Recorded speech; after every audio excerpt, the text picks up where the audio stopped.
আসসালামু আলাইকুম কাকা। ওয়ালাইকুম আসসালাম। হ্যাঁ বাতিজা কি তো আসুন বেলা? আছি তো বলে আমরা তো আঙ্গো মসজিদের কেশিয়ার। হ্যাঁ হ্যাঁ তো কাকা আমনে আজ এত দিন হয়ে গেল, আজ 2-4 বছর যেতে আছে আমনে অন মসজিদের হিসাব কিতাব দিতে আছেন না, ঘটনাটা কি? বাতিজা মনো হ্যাঁ তা করে কইছিলাম বই বেলায় কথা বুঝুনি। হ্যাঁ অন বই বেলায় কইছি দে হ্যাঁ তারা কেউ সময় দিতে পারে না, কেউ আরো এই কাম কারো এই কাম হ্যাঁ তাকে কামের শেষ নাই কথা বুঝুনি বাতিজা।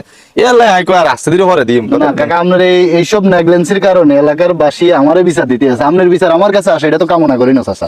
শোনো বাতিজা, ওই যে মসজিদে যে টেঁড়া আছে না, হ্যাঁ তোমার তো যুব সমাজ যারা আছে হ্যাঁ তারা তো তোমার কথা 2-4 জন শুনে। হুম।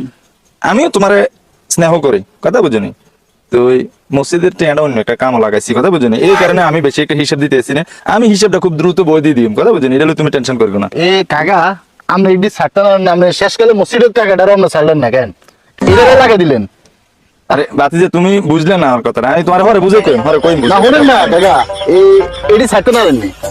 খেসরা মেডি আমাদের মতো শাসা লোক যে মসজিদ কমিটির কেশিয়ার হিসেবে আমাদের কে বানাইছে, কি কারণে আমরা এলাকাবাসী বানাইছে এরম না কাজরা, এটা তো আমি করতে পারি না। আমরা মসজিদের টেড়ারও ছাড়বেন না, আমরা ব্যবসার কাজে এটা লাগাইছি বুঝলেন? আরে বাতিজা এখন কথাটা শুনো তো। আমি আজকে বলা পারলে রুমু, ঠিক আছে, এক সপ্তাহের ভিতরে আমি এই মসজিদ কমিটি তো আমরা বাইর করে দেওয়া। আরে বাতিজা তুমি তো বুঝো না তোমরা কেউ এডি ছাড় দেন নি, আসলে আমরা এটা কাঁচা লোক, আমরা এটা লেবাস বুঝেন নি, এটা লেবাস ধরে আছেন আপনি। আরে বাবু তুই কথা কথা কই, আমরা কি অবস্থা করে আপনি চাইছেন বুঝেন নি?